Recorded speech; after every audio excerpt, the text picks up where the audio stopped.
अस्सलाम वालेकुम, welcome to Yasir Mahmood securities classroom. हमारे सीरीज़ में we have talked about trends, we have talked about risk. आज हम बात करेंगे how to better understand risk.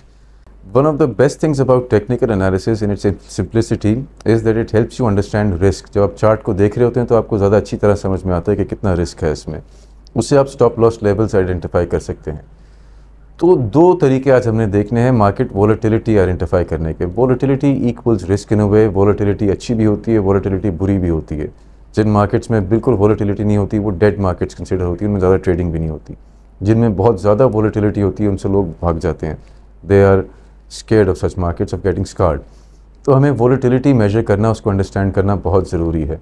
तो आज हम दो चीज़ें देखेंगे तो how to measure and understand volatility. एक है बोलिंजर बैंड्स। सबसे पहले याद रखिएगा कि these indicators in and of themselves do not amount to much. आपको सबसे पहले प्राइस एक्शन को देखना पड़ता है। हर चीज़ प्राइस एक्शन को एड करती है। अगर आप बोलिंजर बैंड्स देखेंगे, इसकी बहुत सिंपल रीजनिंग होती है। सबसे पहले आप एक इसका 20 डे मूविंग एवरेज लेते हैं प्राइस एक्शन का, उसके दोनों तरफ एक बैंड बनाते हैं which is 2 standard deviations above and below the moving average. 2 standard deviations का मतलब है कि इसमें जितनी डिस्पर्शन मुमकिन है उसका 95% इन लिमिट्स में कैप्चर होगा। बॉलिंजर बैंड्स अगर आप देखें मार्केट में जब हम लगा के देखते हैं, कहीं कहीं ये नैरो होते हैं विच मीन्स लो वोलेटिलिटी, फिर कभी कभी ये वाइड होते हैं जब वोलेटिलिटी बढ़ती है।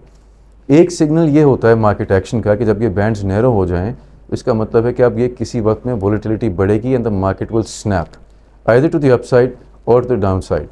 तो जैसा कि हमने अभी बात की कि आप इनको दूसरे इंडिकेटर्स के साथ इन कंजंक्शन देखते हैं तो आपको बेहतर आइडिया मिलता है कि मार्केट किस तरफ ब्रेकआउट करने वाली है। हम अपनी मार्केट पे अगर आप लगा के देखें, आपको नज़र आ रहा होगा KSE में वेरी रिसेंटली यहाँ पे जो हाई बना तो the market was in Confluence, एक अपर रेजिस्टेंस को टच कर रही है और बोलिंजर बैंड को टच कर रही है। तो यहाँ पे एक लाइकली चांस था कि market would turn and the market did turn very strongly. तो इसमें 2-3 तरीके होते हैं अपनी स्ट्रैटेजी बनाने के। एक तो ये होता है कि आपको मार्केट एक्सट्रीम्स आइडेंटिफाई करता है। जब मार्केट के बोलिंजर बैंड अब ऊपर वाला है, ये एक ओवरबॉट मार्केट को सिग्निफाई करता है और जो नीचे वाला है वो एक ओवरसोल्ड मार्केट को सिग्निफाई करता है। अ वेरी स्ट्रॉन्ग मार्केट और अ वेरी वीक मार्केट, आप ये भी समझ सकते हैं। तो वन स्ट्रैटेजी इज कि it helps you identify points where market reverts to the mean. अगर ये टॉप बैंड को टच कर रहा है तो there is a good chance of reversal towards the mean.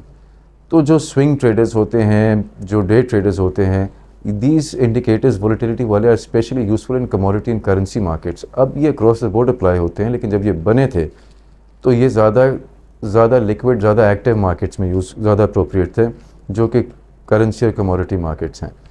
तो उसमें बहुत ज़्यादा reversion to the mean trading होती है। जब आप एक्सट्रीम्स आइडेंटिफाई करते हैं मार्केट के तो फिर आप एक कॉन्ट्री ट्रेड सेटअप करते हैं which is geared towards the mean. दूसरा, if it touches one extreme level तो आप एक स्टॉप लॉस पे आइडेंटिफाई कर सकते हैं which is slightly outside the other side of the band. इसी तरह एक और स्ट्रैटेजी हमारे पास होती है which is called the Donchian channel. Donchian channel is also very simple. ये आपके मार्केट हाइज और लोज आइडेंटिफाई करता है पिछले 20 दिन के। जो स्टैंडर्ड है वो 20 दिन के, आप इसको एडजस्ट भी कर सकते हैं, आप कम पीछे कर सकते हैं। आइडिया इज़ कि जब मार्केट अपने पिछले 20 डे हाई या लो को टच करती है तो market is at an extreme level. If it breaks that level there is a chance of a trend continuing, but if it turns from that level there is a very good chance of market reverting to the mean. तो जब डॉन्चियन channels आप apply करते हैं तो इसके बीच वाली line जो आपको नज़र आ रही है, ये इनका मीन है दो एक्सट्रीम लेवल्स का।